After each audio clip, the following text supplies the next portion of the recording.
DocTalk is brought to you by Merck Animal Health, the science of healthier animals.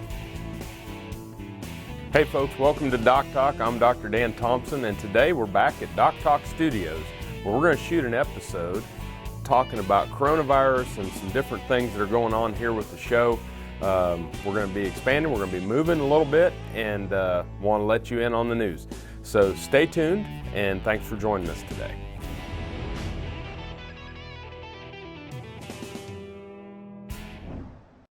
Kansas Corn reminds you that E15 fuel is the right choice for every kind of driver. For the car enthusiast, E15 has higher octane. For the thrifty driver, E15 is priced lower than regular unleaded. For the nature lover, E15 provides cleaner air. For the shopper who buys local, E15 has more ethanol from our Kansas corn farms. Choose E15 for a higher octane, lower price, cleaner American fuel. Message from the Kansas Corn Commission. Learn more at kscorn.com. As dependable as the sunrise, in dairy parlors, open pastures, on ranches and feed yards across America. A place where reputation is more than a name, where the science of healthier animals is a way of life. It's the responsibility that drives who we are and what we do. Every decision, every day. It's your livelihood and our responsibility. Valley Vet Supply is devoted to providing information and professional quality products at reasonable prices. ValleyVet.com, ValleyVet.com, Valley Vet Supply. Closed captioning brought to you by Vet Gun with Amel and new AMA Abamectin Vet Caps, the 1-2 punch against hornfly resistance from AgriLabs.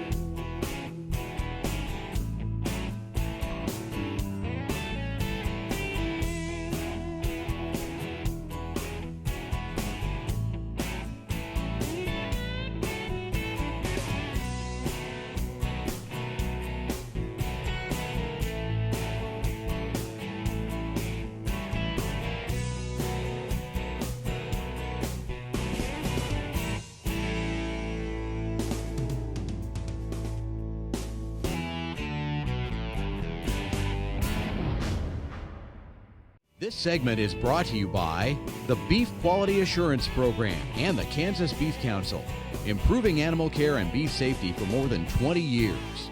Hey folks, welcome to DocTalk. I'm Dr. Dan Thompson, and here at DocTalk we're going to make a quick announcement. I have accepted a position as the chair of the Department of Animal Science at Iowa State University.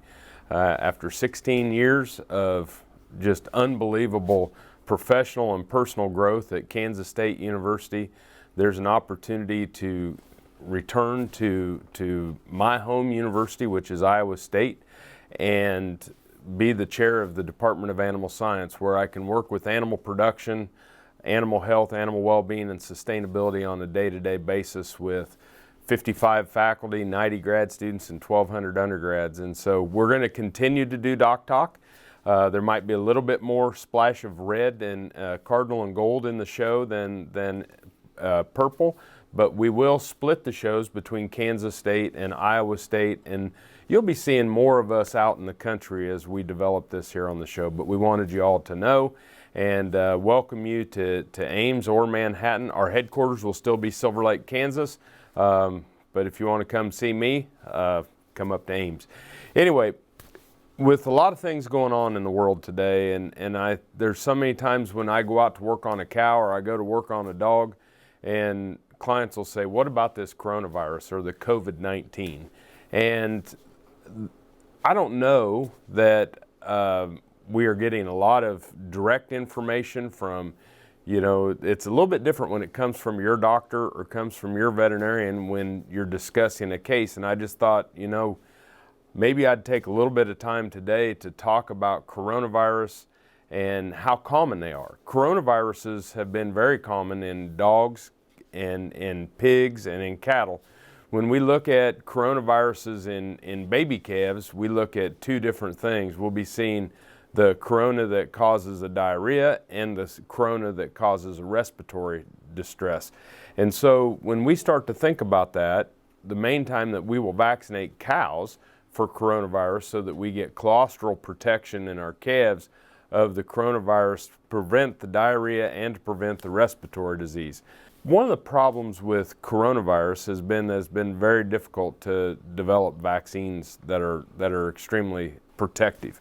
You know, when we use an IBR vaccine or when we use BVD vaccines, we have pretty conserved DNA and RNA in those viruses, and therefore when we vaccinate for those, they're highly effective. Coronavirus, on the other hand, we have not been as effective in finding them, but for the most part, and as we get into the next segment, I'll talk about the swine industry and coronaviruses, which I think we'll be able to relate more. The big thing is right now is our best prevention or biosecurity in the human population is something that we preach on a day-to-day basis in our farm animal populations, which is quarantine and isolation, trying to prevent the introduction of new animals from causing disease within the herd or the family. And when we have one that is sick, we're making sure that we're pulling that animal and getting the animal to a place where it can convalesce without creating more viral showering into the population. But we're going to take a break. When we come back, we'll talk about coronaviruses in swine. We'll talk a little bit about why you're seeing this happen with the pandemic here in the United States.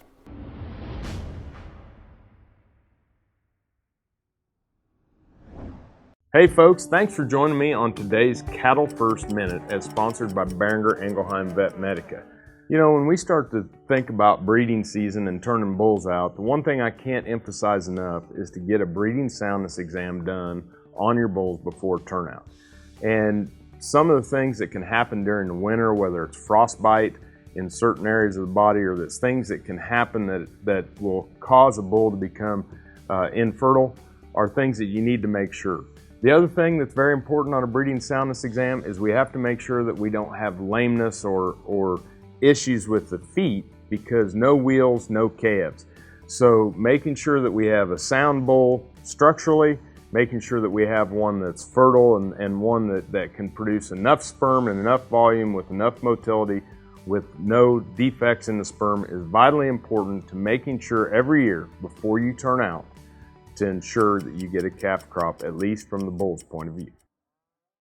Kansans have a new choice for Medicare supplement insurance plans.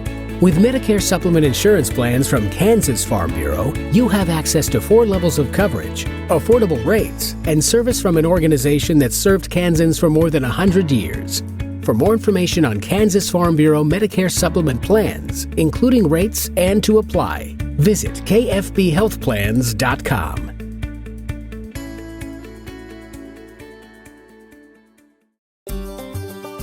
Welcome to the Western Kansas Wildlife Travel Center, right here in my hometown of Oakley, Kansas. We're the front door of Western Kansas, located on 3 main highways, I-70, US 83, and US 40. And all those roads lead to history, beautiful scenery, and adventure, no matter which direction you go. We now have an IHOP. That brand that you've trusted up and down the road in all your travels is staffed with local folks, real people just like you and me, and we're waiting on you to join us. So for fun, adventure, fuel up, fuel your body, and let's have some fun.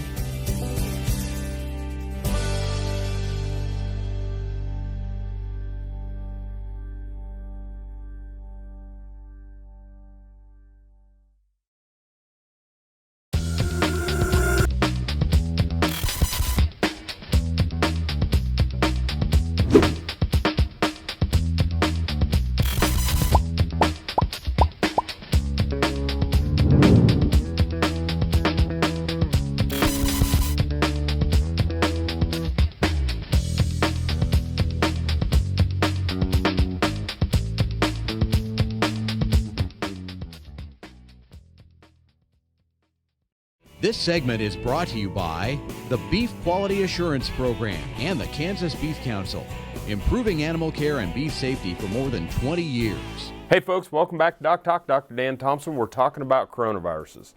We're here at the headquarters of DocTalk in Silver Lake, Kansas, and as we see this pandemic and as we see these increased infections in humans, probably nobody understands it better than what we do in agriculture, because we've gone through a couple of these epidemics with coronaviruses.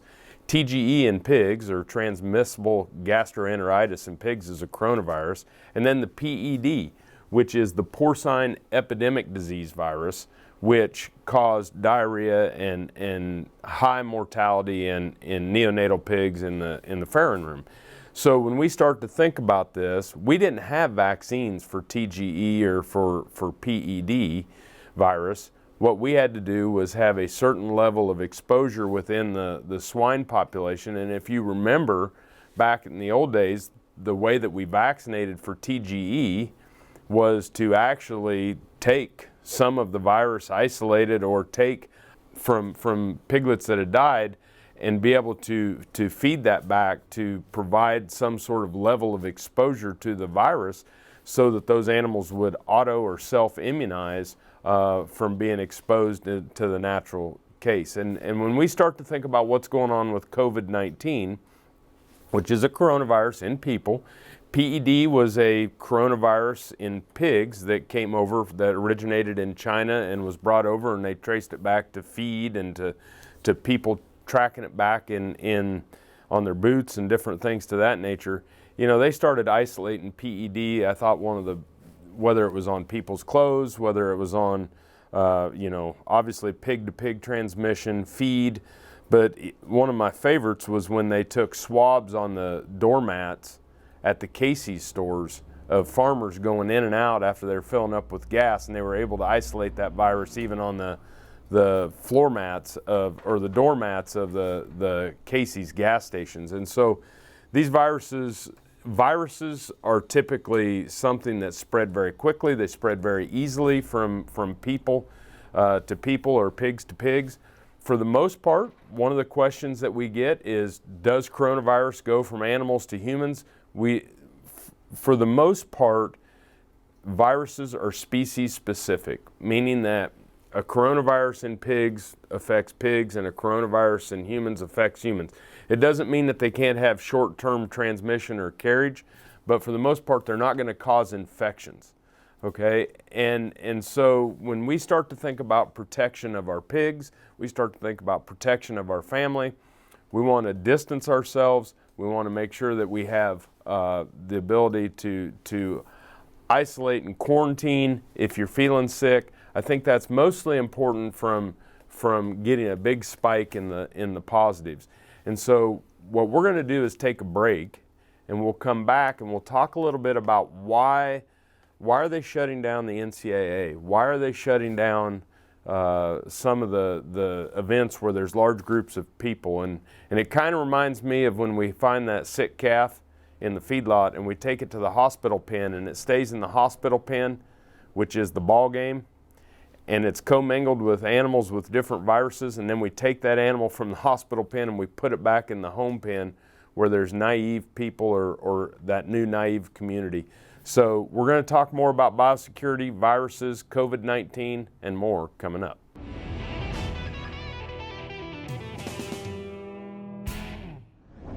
Sure Crop Fertilizers was started by my father, Don Sherman, and my mother, Shirley Sherman. Family business that started in the 80s.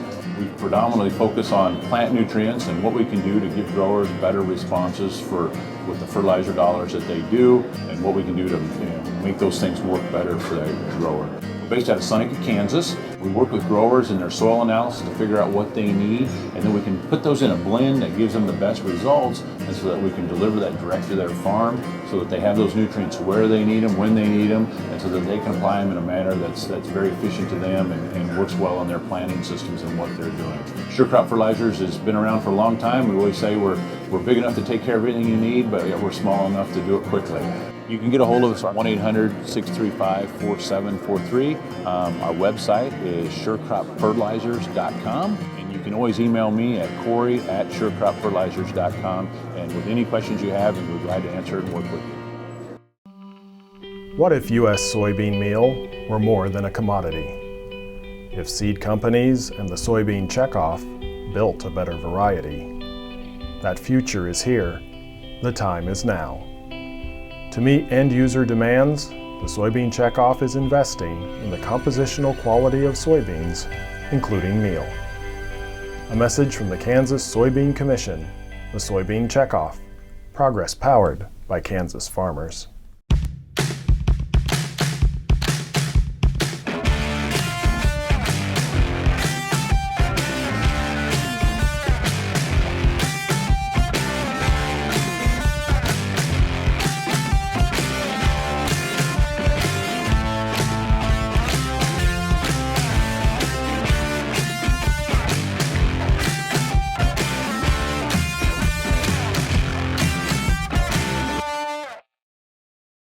This segment is brought to you by the Beef Quality Assurance Program and the Kansas Beef Council, improving animal care and beef safety for more than 20 years.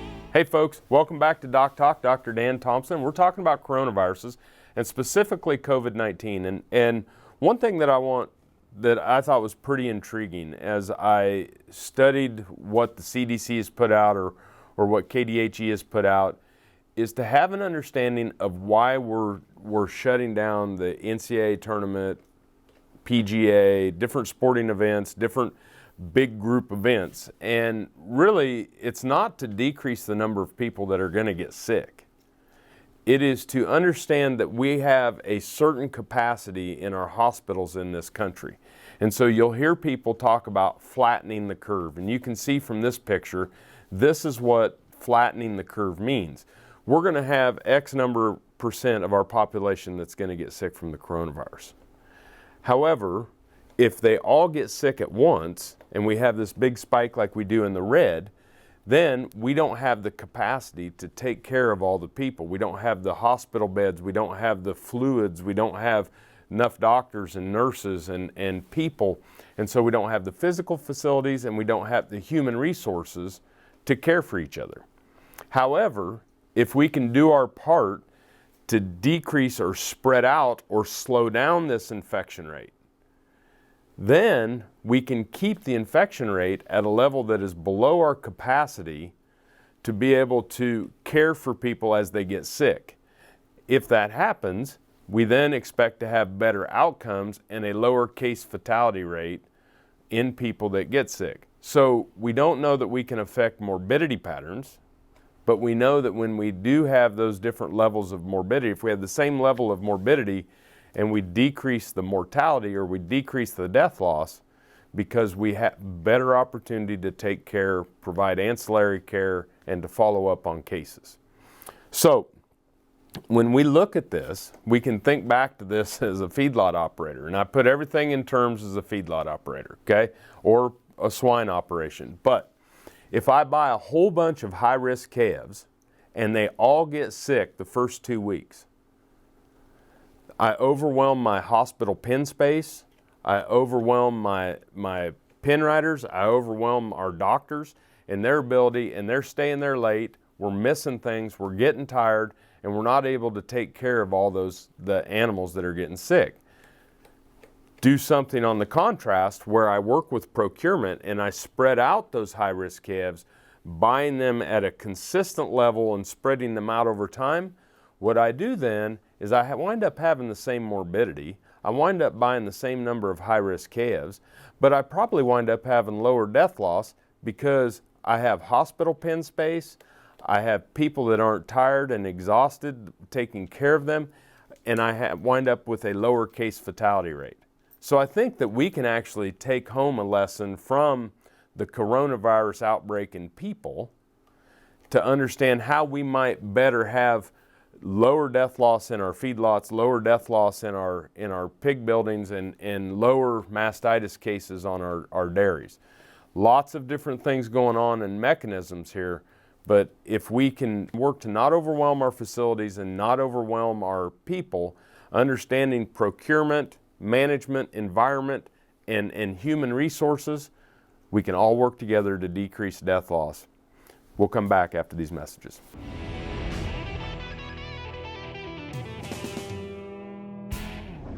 About 6 jumps later, I was laying on the ground and thinking, boy, my shoulder sure hurt. I kept waiting, and it didn't get better and didn't get better. I'd heard about Kansas Regenerative Medicine Center on the radio. Got down there at 8 o'clock in the morning, and by 11:30 the procedure was all over, and it just kept getting better and better. And within 6 weeks, I was back digging post holes and doing the other hard work that I'd been doing before the accident. And I'm really pleased. It's really worked out well for me.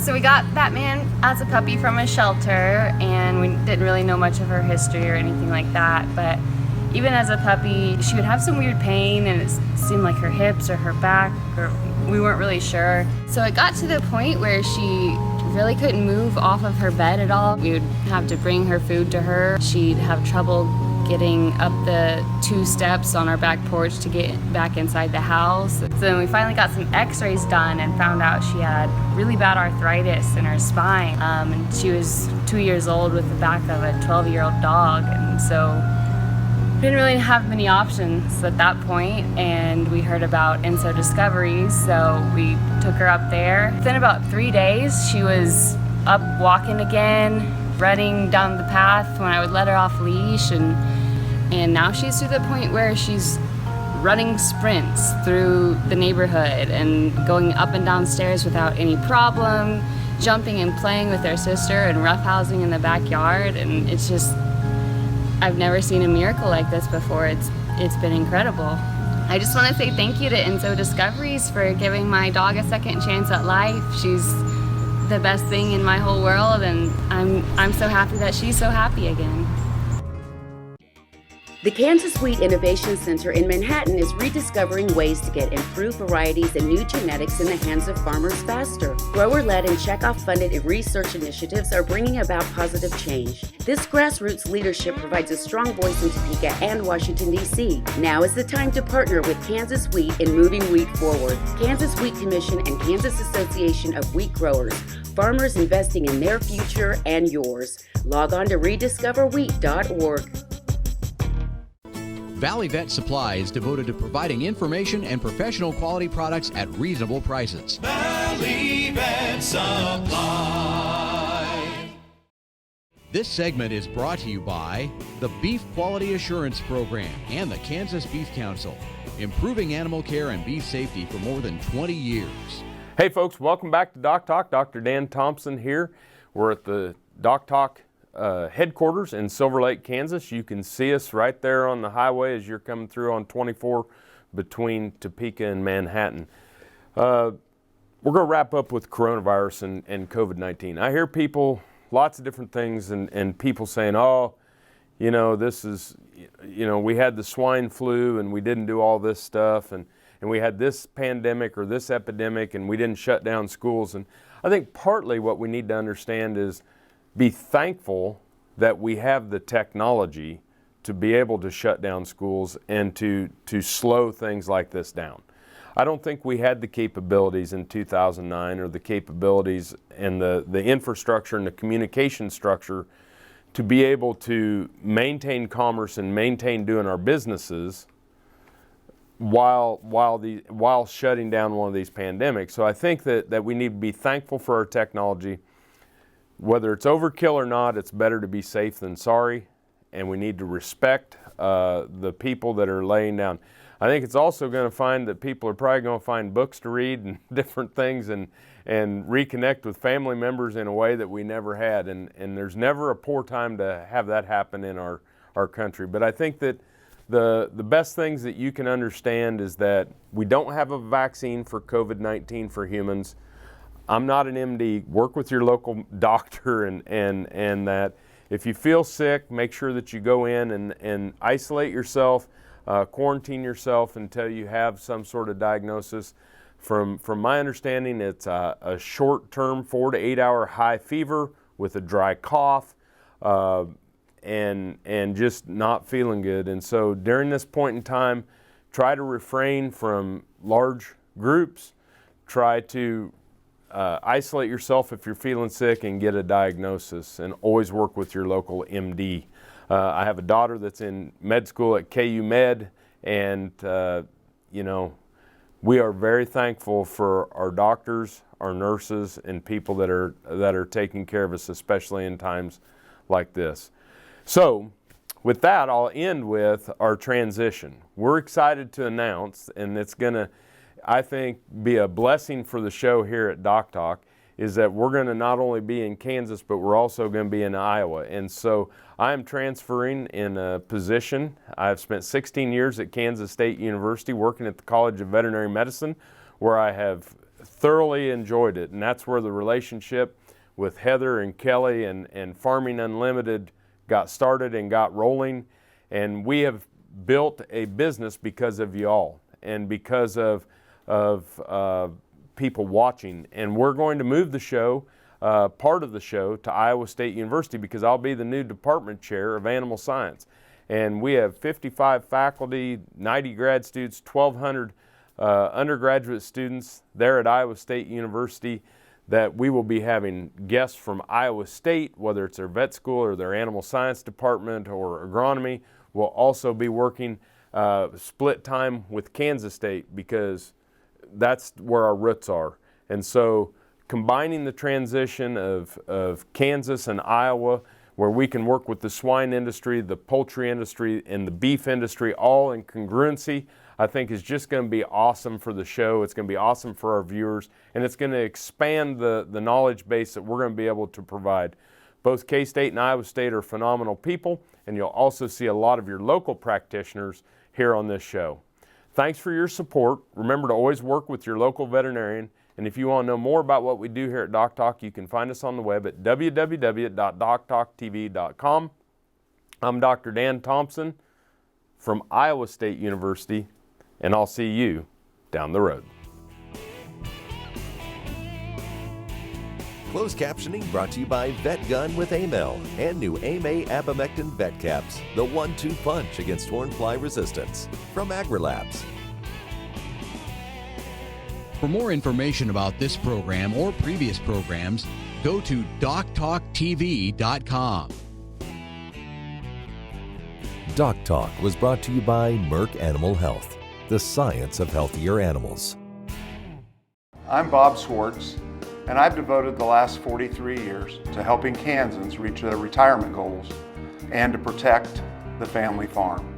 At Bob Swartz Financial, we believe everyone should be able to live the retirement they've always dreamed of. Our team of professionals can help you create an efficient strategy using a variety of investment vehicles to help you address your financial needs and your concerns. Bob Swartz Financial values commitment and transparency.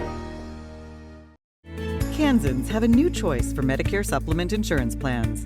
With Medicare supplement insurance plans from Kansas Farm Bureau, you have access to 4 levels of coverage, affordable rates, and service from an organization that served Kansans for more than 100 years. For more information on Kansas Farm Bureau Medicare supplement plans, including rates and to apply, visit kfbhealthplans.com.